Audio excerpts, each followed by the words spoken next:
On s'intéresse au panorama de la cybercriminalité avec Loïc Guézot, secrétaire général du CLUSIF, qui est le premier club professionnel des experts en sécurité des systèmes d'information et donc en cybersécurité en France. Et vous venez de publier le 21e Panocrime. Philippe Aymar également autour de cette table, expert informatique près de la Cour d'appel de Paris. Vous allez nous apporter une vision terrain puisque vous intervenez dans le cadre d'enquête après des attaques. Également avec nous en visio, Jérôme Desbonnets, directeur de la sécurité et des opérations chez Euroclear. C'est un opérateur de la finance, pour faire court, qui va pouvoir nous apporter, lui, une vision de ce qui se passe en grande entreprise. Alors, on va démarrer ensemble, évidemment, Loïc Guézot, puisque vous avez publié ce Panocrime, donc ce panorama de la criminalité. Le choc en 2020, puisqu'on fait le bilan de l'année qui vient de s'écouler, c'est les rançongiciels, clairement. Alors quand je dis le choc, c'est pas nouveau, mais c'est x4.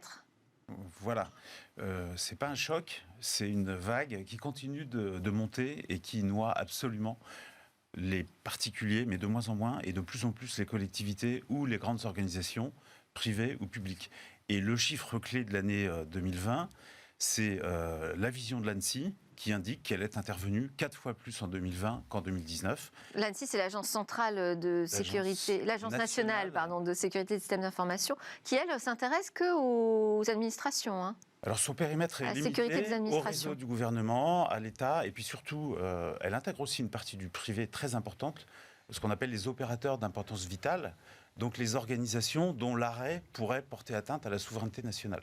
On peut citer les opérateurs télécoms, par exemple. Alors c'est une liste qui est confidentielle défense, mais on peut imaginer ce que peut être un opérateur d'importance. Désolée pour le confidentiel défense.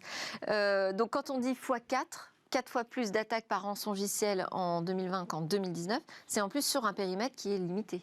Voilà, alors les attaques ne sont pas forcément x4 en rançongiciel pur et dur, mais ce qu'on voit de façon générale, c'est que le rançongiciel est devenu la menace principale pour les organisations. D'accord. Voilà. Mais il y a aussi d'autres types d'attaques, également soulignés par l'ANSSI, mais qu'on a vu aussi au sein du CLUSIF. Il y a énormément de problématiques d'espionnage. On en parle très peu, mais la course à l'information a été primordiale en 2020, notamment à cause de l'environnement Covid, qui a aussi marqué l'année 2020, bien entendu. Et puis il y a aussi, et ça c'est plus du ressort de l'ANSSI, des attaques qui sont de type quasi-militaire, qui ont pour objectif de placer des charges informatiques qui pourront être détonnées à discrétion de l'attaquant, peut-être plus tard. Donc là, c'est ce qu'on appelle la cybercoercition. C'est une nouvelle forme de pression où le cyber est un peu comme le nucléaire, un outil de discussion stratégique. Ça, ce sont des menaces très fortes, mais pour autant moins importantes en volume, j'imagine. En tout cas, on n'en entend pas souvent parler. Alors ça, c'est des attaques qui sont plutôt de classe étatique, donc ça reste sous le radar, et ça fait aussi partie intégrante des discussions diplomatiques qu'on peut avoir entre deux États, entre la France et d'autres pays, principalement hors d'Europe. On peut penser à la Russie, à la Chine ou même les États-Unis.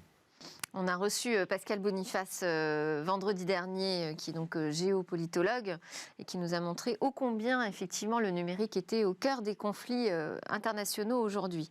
Et donc, la cybersécurité en fait partie de ses préoccupations. Alors, Philippe Aymar, je disais que vous alliez nous apporter une vision terrain. Donc, vous intervenez, pour qu'on comprenne, en entreprise, après une cyberattaque, dans le cadre d'une enquête. Oui, donc là, lorsqu'il y a une attaque, les équipes informatiques et les équipes de sécurité interviennent pour remettre l'entreprise en sécurité. Et puis, en même temps, il y a organisé tout le dispositif procédural qui va aller après l'attaque. Donc, il y a des relations avec des partenaires organisés, avec l'assureur, avec l'actionnaire, avec la CNIL parfois. Et ces opérations-là, il va falloir les organiser. Donc, la première étape, c'est de collecter de la preuve. C'est rechercher l'information qui permet de caractériser les faits de façon objective. Donc la rechercher, la mettre en sécurité. C'est une des missions de l'expert, et pour ça, il intervient avec un huissier, puisque l'huissier, c'est la force probante dans le dispositif légal français. L'expert de justice amène la compétence. Ça veut dire que l'entreprise porte plainte? Comment ça se passe concrètement, une fois qu'une entreprise est attaquée et qu'elle veut récolter des preuves et donc faire appel à vos services? La plainte n'est pas nécessaire. C'est-à-dire que faire appel à un huissier et à un expert, c'est une disposition amiable. C'est-à-dire que l'entreprise dit « j'ai intérêt à préserver la preuve ». Donc je vais solliciter une équipe huissier-expert pour collecter la preuve, la mettre en sécurité et éventuellement, c'est développer une analyse critique. C'est de dire, tiens, est-ce que ce qu'on a trouvé, ça caractérise quelque chose de délictueux? Est-ce que ça caractérise quelque chose de grave, qui a des conséquences? Et sur qui ça a des conséquences? C'est-à-dire comment ces conséquences se répercutent sur les tiers et qui en est la cause? Est-ce que c'est mon prestataire Le jeu des informatique? responsabilités. Et c'est là qu'on arrive et c'est là que les enjeux se placent pour l'entreprise. Et ça, c'est pas nécessairement pénal. Oui, alors j'imagine que vous voyez passer très peu de procédures pénales finalement dans ces cas-là. Alors, je suis expert près la cour d'appel, donc je peux être sollicité par un juge d'instruction pour éclairer un dossier. Donc je vois passer des procédures pénales. Donc il y en a. Quel est le volume? Vous pouvez l'estimer? C'est difficile. Je suis un individu dans un dispositif complexe. Je ne peux pas donner de statistiques. Alors, on va donner la parole à Jérôme Desbonnets, qui, lui, est directeur de la sécurité et des opérations chez Euroclear. J'imagine que des événements de cybersécurité, vous en croisez beaucoup. On dit que cette crise, que le fléau même, Covid-19, a été un accélérateur de la transformation digitale, mais aussi peut-être de l'insécurité. Quel est votre sentiment sur cette question déjà? Est-ce qu'on doit s'inquiéter d'une numérisation à marche forcée en entreprise? Alors, s'inquiéter, pas forcément. Il faut faire ça de la bonne manière. Néanmoins, si on veut revenir sur le Covid comme étant un vecteur d'attaque, c'est effectivement vrai où on a vu une augmentation des attaques de type phishing ou autre, donc des attaques via mail, principalement, portant et surfant sur la vague du Covid pour tenter des intrusions dans les entreprises.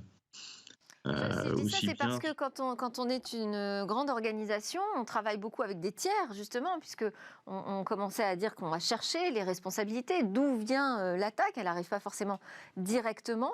Et donc, plus on travaille avec un écosystème qui se numérise, plus on accroît les risques peut-être. Est-ce que les conseils d'administration, les comités exécutifs ont aujourd'hui pleine conscience des risques cyber ? Alors, je pense que ça va dépendre de la maturité des entreprises et de leur périmètre d'activité. En tout cas, mon comité exécutif est tout à fait au fait des choses et très attentif à ce qui se passe sur le plan cyber, surtout vis-à-vis de notre écosystème.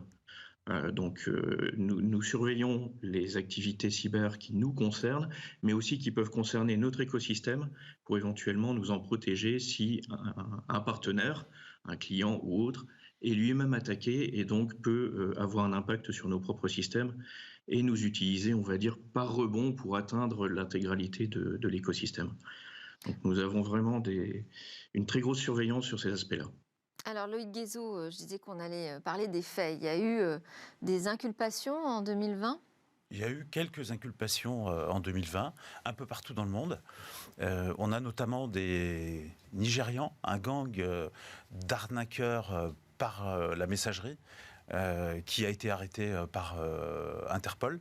Donc ça, c'est une grosse opération, puisque derrière, c'est des centaines de millions de dollars de fraude partout dans le monde qui sont remontés vers ces fraudeurs. Et puis, en France, on a eu une affaire avec le procès d'Alexandre Vinnik, qui a été arrêté en Grèce, extradé vers la France, et qui était accusé d'être à l'origine et bénéficiaire du rançongiciel Loki, qui a frappé pour plus de 135 millions, je crois, les entreprises en France. Il a été condamné, il est en appel encore, il a fait appel encore aujourd'hui, mais il a été condamné uniquement pour blanchiment d'argent en fait, actuellement. Donc voilà, le temps judiciaire est parfois très long.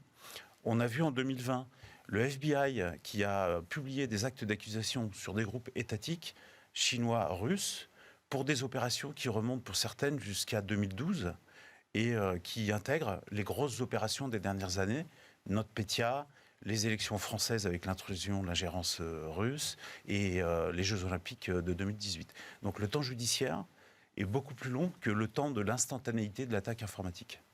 Est-ce que vous diriez qu'aujourd'hui, on est suffisamment équipé justement pour contrer ces cyberattaquants ? Il n'y a pas de solution magique pour se mettre en bonne position cybersécurité. C'est un ensemble entre de la technologie, des process, la façon d'utiliser tout ça, et puis l'humain. Et progressivement, peut-être qu'il y a 30 ans, on était très ciblé, très orienté sur des problèmes technologiques. Oui. Et puis progressivement aujourd'hui, on voit bien qu'on bascule sur l'humain. Ce que disait Jérôme Desbonnets est très intéressant, puisque les attaquants aujourd'hui, bon, s'il y a une faille dans l'architecture technique, ils vont la prendre. C'est un portail ouvert, aucune raison d'hésiter. Mais ils sont de plus en plus sur les couches hautes applicatives, donc sur l'humain, via le mail et via l'écosystème dans lequel vous travaillez.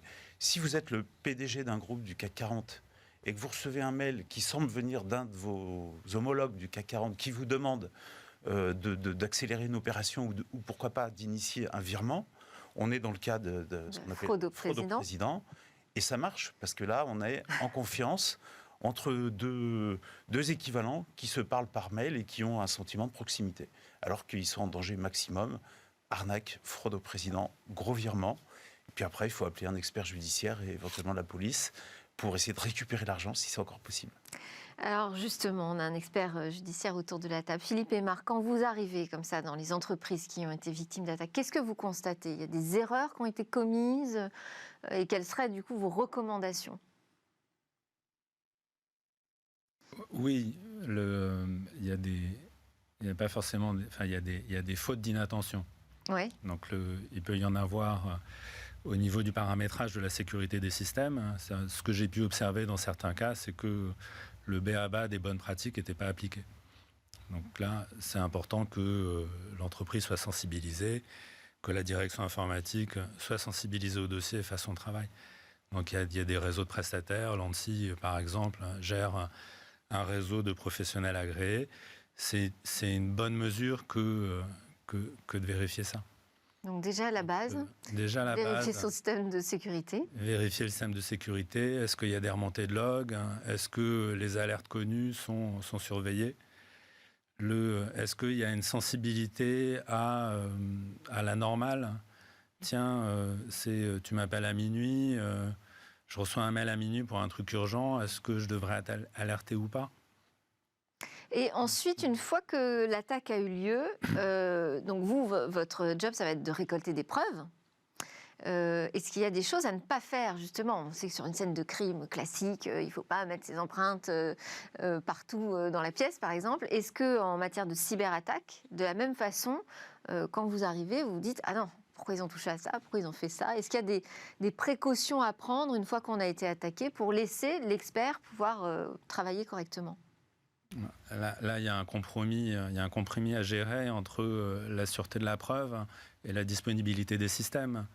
C'est-à-dire que s'il faut empêcher tout le monde de travailler pendant 2 jours pour que l'expert ait le temps de collecter, de faire des copies de tous les disques durs pour avoir une preuve parfaite, ça peut être insupportable. Donc là, il y a des priorités dans les actions à mener. Donc et j'ai pas de recette à vous donner. D'accord. C'est du cas par cas? C'est du cas par cas.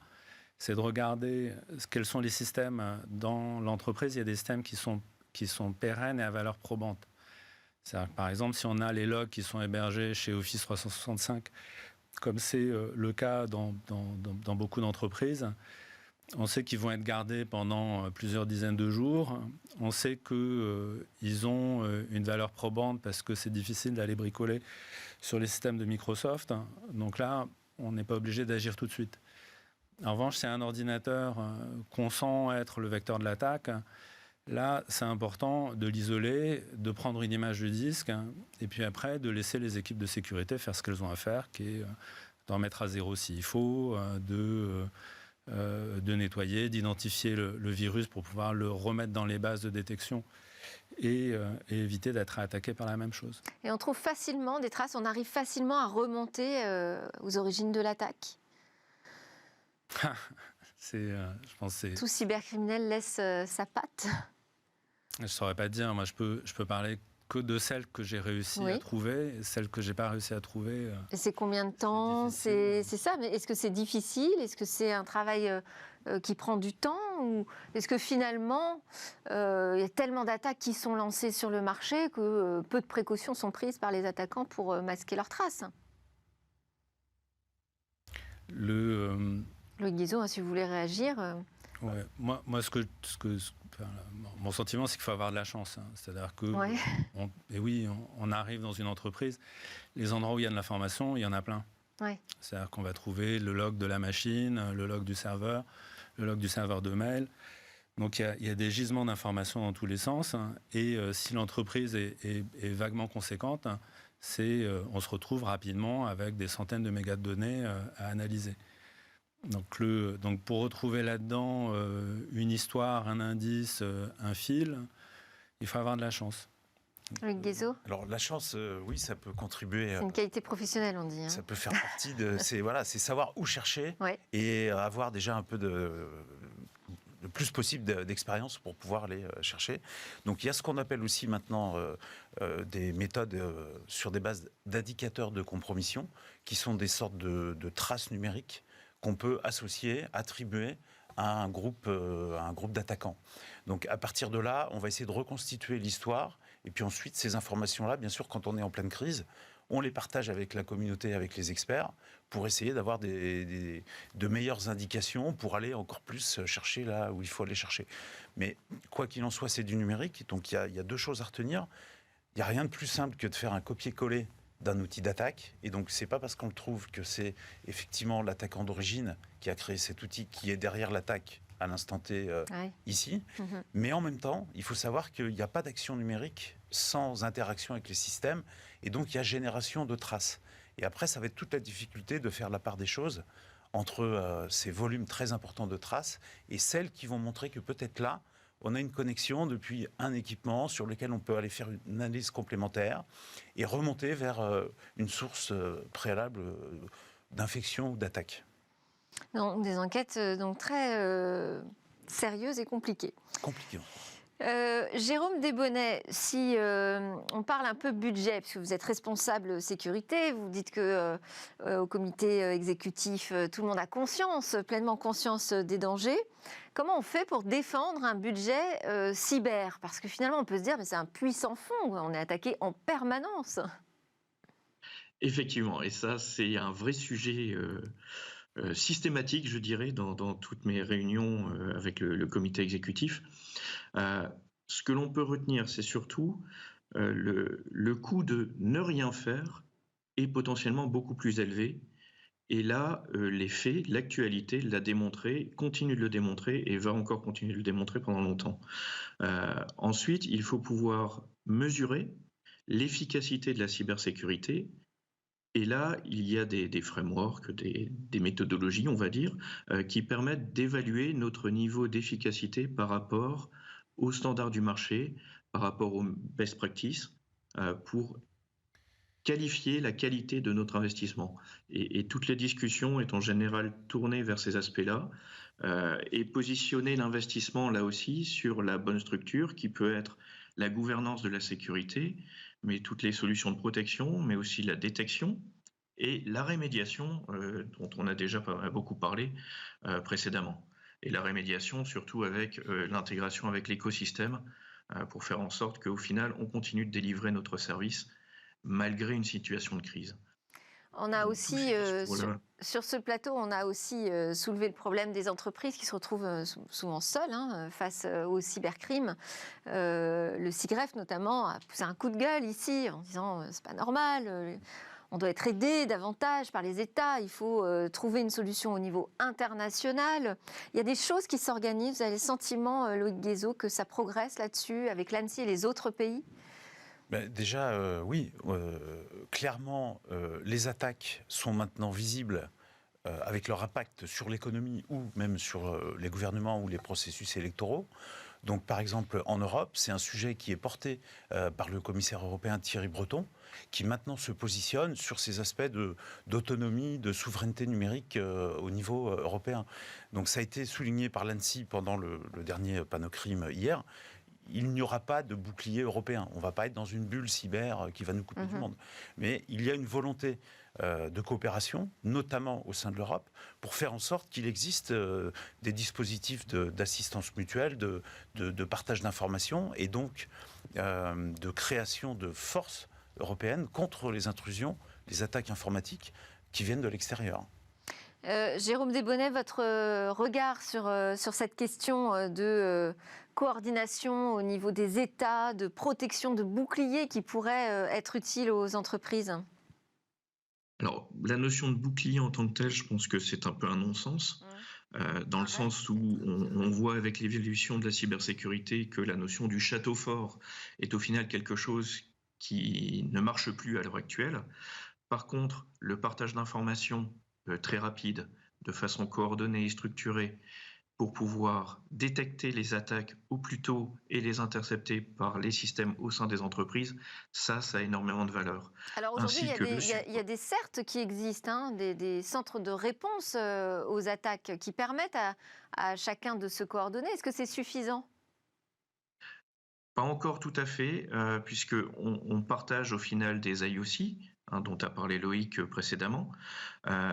Mais par contre, ces IOC sont en général assez mal catégorisés, ce qui veut dire que chaque entreprise doit faire le tri de ceci.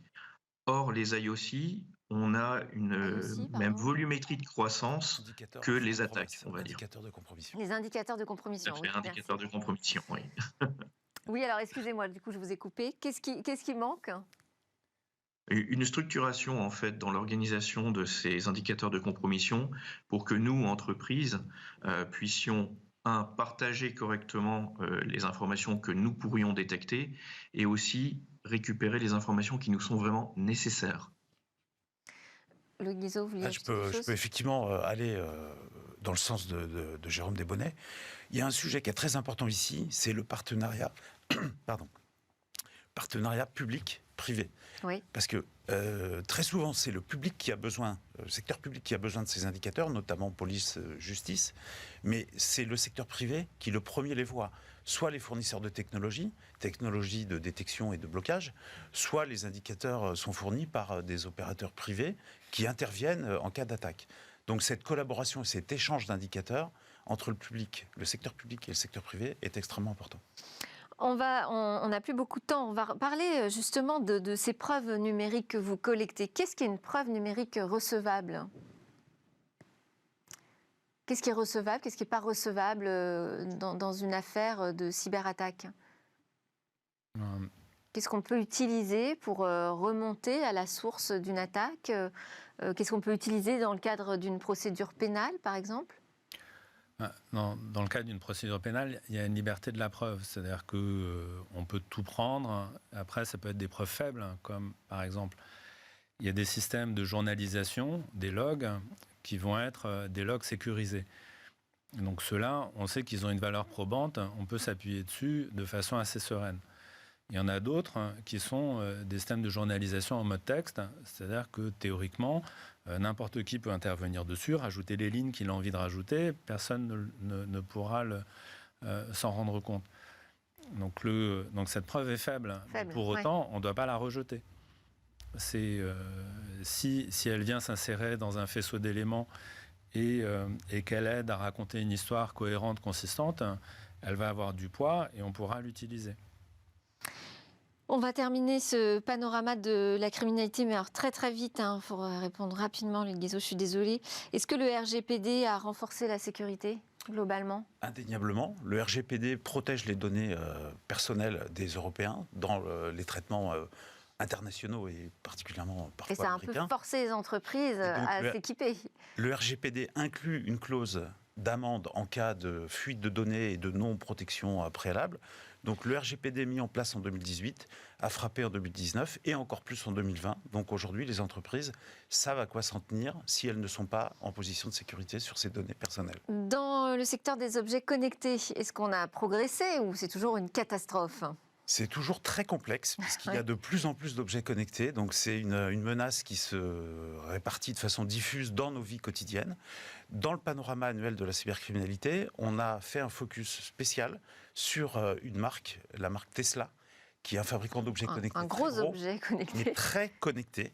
C'est en fait un ordinateur sur roue. Et on a vu en 2020 des choses exceptionnelles. On a vu par exemple des mises à jour de plusieurs centaines de milliers de voitures, ce qu'on appelle on the air, donc sans retour au garage, avec modification, par exemple, en 2020, du dispositif de freinage qui avait été jugée inefficace. Donc mise à jour des paramètres à la volée, sans que les voitures retournent au garage. La question c'est, qu'est-ce qui se passera si demain, une de ces mises à jour se fait mal ou est compromise en amont par un attaquant, comme par exemple SolarWinds ou autre. On n'a plus qu'un mot là pour la fin. Sur le mobile, comment ça s'est passé en 2020, les attaques sur mobile? Il y a des attaques sur mobile depuis de nombreuses années. Le premier panneau crime de 2003 en parlait. Ça se durcit cette année, notamment avec des logiciels d'espionnage.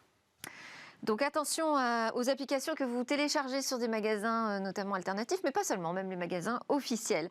Merci beaucoup Jérôme Desbonnets, directeur de la sécurité des opérations chez Euroclear pour votre témoignage. Loïc Guézot, secrétaire général du CLUSIF pour ce Panocrime 2020 et Philippe Aymar, expert judiciaire. Nous, juste après la pause, on respire, on va s'intéresser aux jeux et au monde ouvert.